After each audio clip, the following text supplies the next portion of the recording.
हूँ। मुझे बड़ा दुख हुआ, मेरे संगी साथी जो मेरे साथ विधानसभा में बैठते हैं उन्होंने आपको धोखा दिया है, उन्हें आपने छोड़ना नहीं है, वो चोर है, डाकू है। मैं बोलना चाहता हूँ आज आपसे मैं मांगना नहीं चाह रहा हूँ, पर मेरे लोग बहुत त्रासदी में, ये पानी की हमारी बहुत प्रॉब्लम है सर, और आपने हमें एक IPH के डिवीज़न देनी है। और मेरे से बातों के बच्चे यहाँ पे आते हैं, उनके लिए कॉलेज की मैं आज आपके सामने डिमांड रखना चाहता हूँ। आपका बहुत बहुत धन्यवाद सर। और आप जिस तरह की लड़ाई लड़ रहे हैं वो सच्चाई की लड़ाई है, आपको कोई फिक्र करने की जरूरत नहीं है, हम जरूर जीतेंगे। और 5 साल क्या, आने 10 साल तक हमारे को कोई छू नहीं सकेगा। और मैं विश्वास देता हूँ कि सौली के लोग आपके साथ हैं और हमेशा रहेंगे।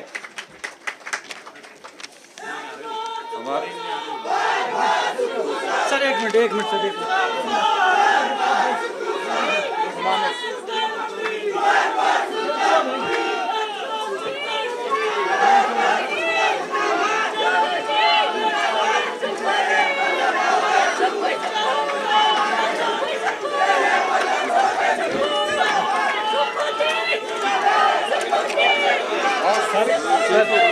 सर आपको देना चाह रहे हैं, थोड़ा जरा सुनिए।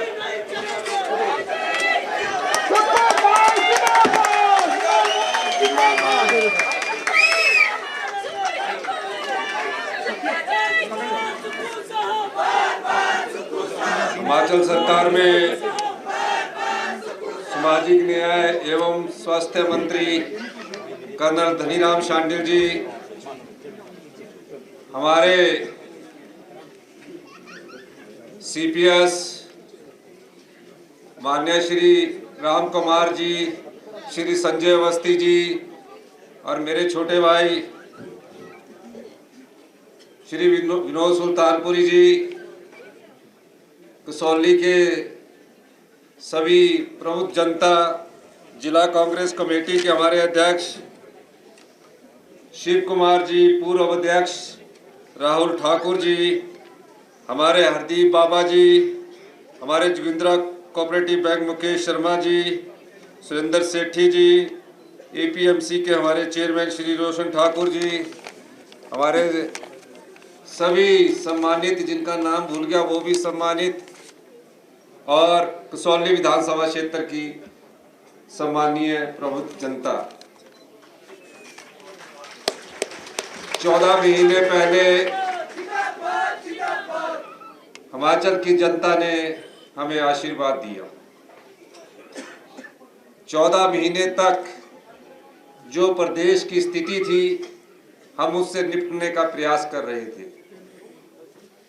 सबसे पहले इस प्रदेश के पास ऐसी आर्थिक समस्या थी कि दिन प्रतिदिन का खर्चा चलाना भी मुश्किल था, कर्मचारियों को पे देना भी मुश्किल था, और हमने उस समस्या का निपटारा किया। फिर आपदा आई। आपदा ने, ऐसी अत्यधिक बारिश ने हिमाचल प्रदेश को ऐसे तबाही का मंजर देखने को मजबूर किया जो हमारे जीवन काल में इससे पहले कभी नहीं देखा होगा। मैं पूरे हिमाचल प्रदेश में गया, हर घर में, हर जिला तक मैंने अपनी आवाज़ पहुंचाने की कोशिश की।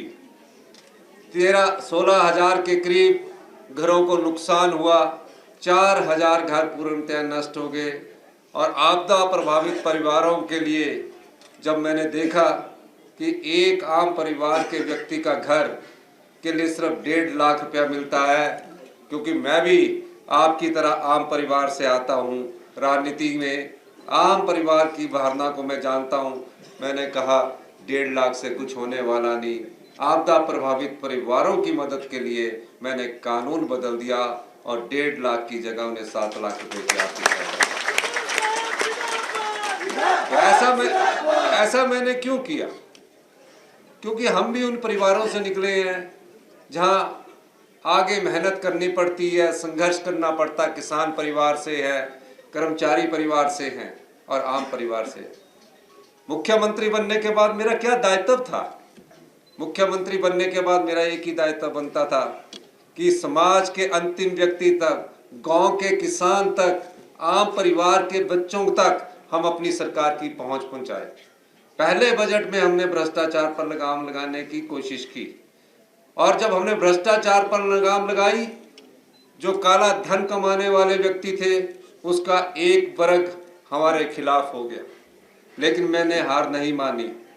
उसके बाद आपदा में हमें वर्ल्ड बैंक ने भी प्रशंसा की, हमारे पूर्व मुख्यमंत्री शांता कुमार ने भी प्रशंसा की, नीति आयोग ने भी प्रशंसा की हमारे कार्य की। और जब हम भ्रष्टाचार पर लगाम लगा रहे थे, वो कुछ भ्रष्टाचारियों को पसंद नहीं आया, लेकिन हम हिम्मत हारने वाले नहीं थे। और जब हमने बजट रखा इस साल का, और उस बजट में जो हमने भ्रष्टाचार पर लगाम लगाकर जो धन कमाया था, जब मैं जनता को बांटने के लिए उस बजट में योजनाएं लेकर आया, तो भारतीय जनता पार्टी को वो पसंद नहीं आया। क्या कभी किसी ने सोचा था कि गांव में रहने वाला किसान जो मनरेगा की मजदूरी करता है, उसकी दिहाड़ी बढ़ाकर 60 रुपए 300 रुपया कर दी जाएगी। एक ही बार में 60 रुपया हमने बढ़ाए 1 अप्रैल 2024 से।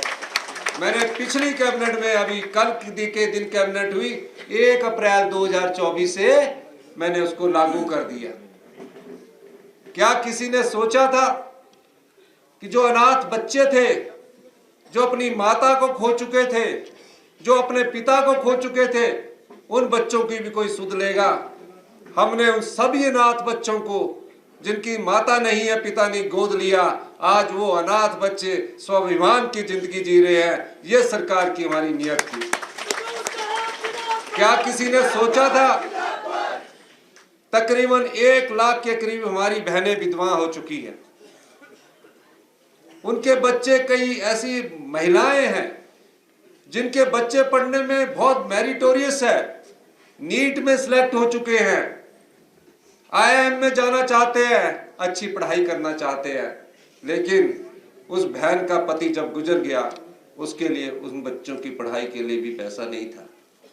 हमने इस बजट में सभी विधवा बहनों के बच्चों को, जो पैदा होने के 27 साल तक जितनी भी शिक्षा ग्रहण करना चाहता है, उनके लिए फ्री एजुकेशन, उनकी खर्चा पूरा सरकार उठाएगी, ऐसी योजना लाई। ये मेरे पास कोई मांग नहीं आई है, ये मेरे पास कोई डेलीगेशन नहीं आया, पर मैं दर्द जानता हूं, क्योंकि मैं आम परिवार से निकला हुआ मुख्यमंत्री बना हूं, आप परिवारों से निकला हुआ मुख्यमंत्री बना हूं। और जब बजट पास करने की बारी आई, इन लोगों ने हमारी सरकार को चुराने की कोशिश की। ये बात मैं इसलिए कहना चाहता हूं, भारतीय जनता पार्टी के नेता और जो कांग्रेस के काले नाग थे, उन्होंने अपनी ईमान को बेच दिया।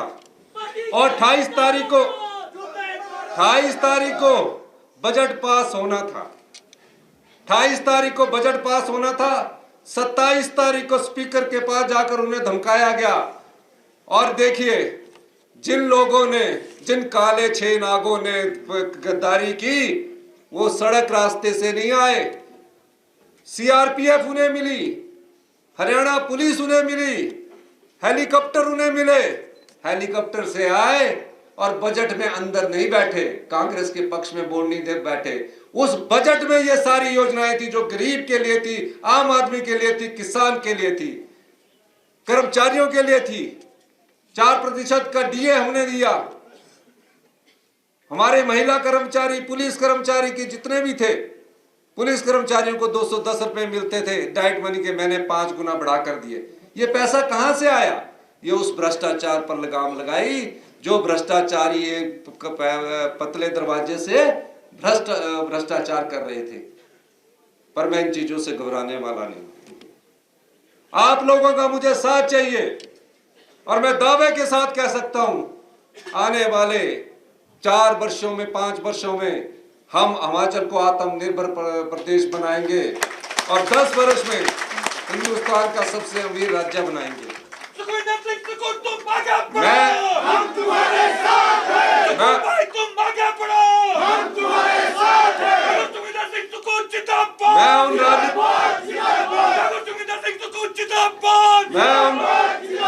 मैं उन राजनीतिक षड्यंत्रों का शिकार भी नहीं होना चाहता। मैं आपके लिए आया हूं, आपके लिए काम करूंगा। हमारी जीवन में तुम आगे बढ़ो। मैं एक बात और कहना चाहता हूं, मैं कभी कल्पना भी नहीं कर सकता कि जिस कांग्रेस पार्टी की विचारधारा हाथ के निशान से चुनकर आया हूं, और हाथ के निशान, अगर मेरा इतना बड़ा व्यक्तित्व था तो आजाद लड़ते, और उस हाथ के निशान को और उस पार्टी को जिसको हम माँ की तरह सेवा करते हैं, उसको भूलकर हम उससे गद्दारी करेंगे। ऐसे जो व्यक्ति अपना ईमान बेच सकता है, सत्ता के प्रलोभन और पैसे के प्रलोभन में ईमान बेच सकता है, वो अपने विधानसभा क्षेत्र की क्या सेवा करेगा? वो विधानसभा क्षेत्र की सेवा नहीं करेगा, वो चुनकर अपने लिए धन कमाना चाहेगा और उस धन के द्वारा गरीब आदमी का शोषण करके पैसों के बल पर वो राजनीति में आते हैं, विधायक बन जाते हैं और गरीब जनता का शोषण करते हैं। वो ऐसी संपदा को पैदा करते हैं, वो ऐसे धन को पैदा करते हैं जिससे उनके पास ताकत रहे। उस संपदा को मैं इस प्रदेश की लुटने नहीं दूंगा, ये मेरा वादा आपके साथ। और जिनने भी तुम आगे बढ़ो। जो व्यक्ति अपना ईमान बेच दे, जो बिकाऊ हो जाए, अगर आप लोग आज भी इसमें हिमाचल की संस्कृति क्या बोलती है, हम देवी देवताओं के प्रदेश में रहते हैं, सुबह होकर भगवान से हम प्रार्थना करते हैं कि कम से कम हमें अच्छे कार्य करने की पूजा करने की आशीर्वाद दे, अच्छे काम करने के लिए। लेकिन होता क्या है, हम राजनीति में आ जाते हैं, बड़ी बड़ी गाड़ियां होती है हमारे पास, बड़ा बड़ा धन कमाते हैं, एक पीढ़ी छोड़ के दूसरी पीढ़ी के लिए सोचते हैं। और धन का सोर्स क्या होता है? आप लोगों की संपदा होती है, आपके यहाँ माइनिंग होती है, उससे चोरी की जाती है, सरकार के धन का दुरुपयोग किया जाता है और अपनी सत्ता को हासिल करते हैं। सत्ता हासिल करने के बाद फिर आके बड़ी बड़ी चमचमी दिखातियों में आप लोगों पर रोब मारते हैं। मैं आपको एक बात कहना चाहता हूं, जीवन में मैंने संघर्ष किया है, कांग्रेस पार्टी की 40 साल से सेवा की है और कांग्रेस पार्टी की 40 साल सेवा करने के बाद जब माननीय राहुल गांधी जी ने मुझे आशीर्वाद दिया कि आप प्रदेश के मुख्यमंत्री बनेंगे, तो उन्होंने मुझे कहा, राहुल गांधी जी ने, कि आपने गांव के आम व्यक्ति की सेवा करनी है, गरीब तक अपनी पहचान पहुंचानी है, ईमानदारी से सेवा करनी है, आम व्यक्ति का शोषण नहीं होना चाहिए। ये हमारे नेता राहुल गांधी जी के विचार थे।